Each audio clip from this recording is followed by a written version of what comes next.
warahmatullahi wabarakatuh. Perkenalkan, nama saya Aditya Saputra dari kelas 11 PPL Liga 2. Pada kesempatan ini saya akan menjelaskan hasil pemodelan perangkat lunak yang sudah saya buat, khususnya beberapa diagram yang digunakan dalam proses analisis dan perancangan sistem. Tujuan saya dalam presentasi ini adalah untuk menjelaskan alur dan fungsi dari setiap diagram, mulai dari flowchart, DFD, use case, activity diagram, sampai ke kelas diagram. Semua diagram ini saya buat berdasarkan studi kasus sistem toko online. Dan masing-masing diagram memiliki peran yang berbeda-beda dalam menggambarkan cara kerja sistem tersebut. Setelah kepembukaan tadi, di bagian pertama saya mulai menjelaskan tentang flowchart. Flowchart yang saya buat menggambarkan alur kerja sistem toko online dari awal sampai akhir. Proses dimulai dari pengguna melakukan registrasi. Di registrasi itu kita menginput nama, jenis kelamin, alamat, email, dan password. Lalu sistem mengecek apakah data yang dimasukkan sudah benar atau belum. Kalau masih salah, pengguna harus mengisi ulang sampai datanya valid. Setelah berhasil, pengguna melanjutkan ke login dan kemudian memilih barang yang akan dibeli. Di bagian ini, sistem mengecek apakah pengguna sudah memiliki alamat atau belum. Kalau belum punya alamat, pengguna harus mengisi dulu. Setelah alamat tersedia, barulah proses pembelian dilanjutkan sampai barang dikirim dan diproses. Berakhir di bagian N, selesai. Flowchart ini intinya menunjukkan alur dasar pengguna dari awal masuk sampai transaksi selesai. Setelah itu, saya masuk ke DFD atau Data Flow Diagram. Di DFD ini saya menjelaskan bagaimana data bergerak di dalam sistem. Pada DFD level 0, alurnya masih umum. Pelanggan mengirimkan data pesanan ke sistem dan sistem memprosesnya. Dan admin mengelola data produk. Lanjut ke DFD level 1, proses lebih detail dan dibagi menjadi 3 bagian utama.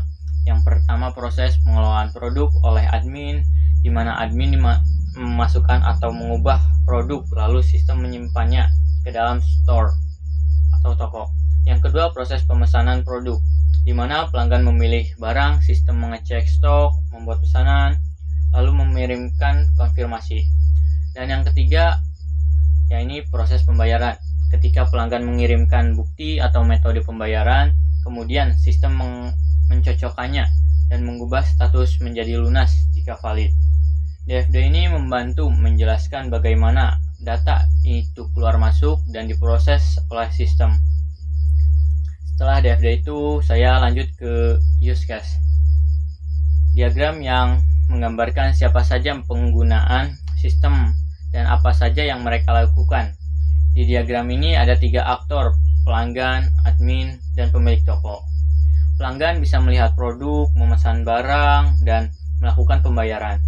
Admin ini mengelola produk serta melihat laporan penjualan, dan pemilik toko fokus pada melihat data penjualan. Diagram ini memudahkan kita memahami fungsi masing-masing pengguna dalam sistem toko online tersebut. Selanjutnya ada activity diagram yang menjelaskan alur aktivitas secara lebih rinci. Activity diagram yang saya buat menggambarkan proses admin dalam mengelola data barang.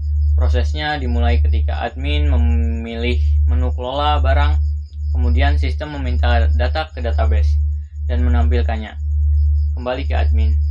Setelah itu, admin mengisi data barang baru dan sistem mengecek apakah datanya valid atau error. Kalau sudah valid, sistem menyimpannya ke database dan menampilkan hasilnya kembali. Activity diagram ini menunjukkan detail langkah-langkah proses secara berurutan. Terakhir ada kelas diagram yang menjelaskan struktur kelas dan hubungan antar kelas dalam sistem. Di dalam kelas diagram ini ada beberapa kelas seperti login user, admin, customer, keranjang item, produk, dan transaksi. Masing-masing punya atribut dan fungsinya sendiri. Misal customer punya metode lihat produk, tambah ke keranjang, dan check out. Keranjang punya total harga dan bisa menghitung total. Admin bisa mengelola produk dan transaksi. Hubungan antar kelasnya juga sudah ditunjukkan, seperti admin dan customer yang merupakan turunan dari login user, atau keranjang yang punya banyak item. Kelas diagram ini menjelaskan struktur dasar penyusun sistem sebelum dibuat menjadi program. Nah, paling itu saja yang bisa saya sampaikan dari diagram-diagram yang sudah saya buat. Mohon maaf bila ada salah kata atau salah ucap. Billahi taufiq wal hidayah. Wassalamualaikum warahmatullahi wabarakatuh.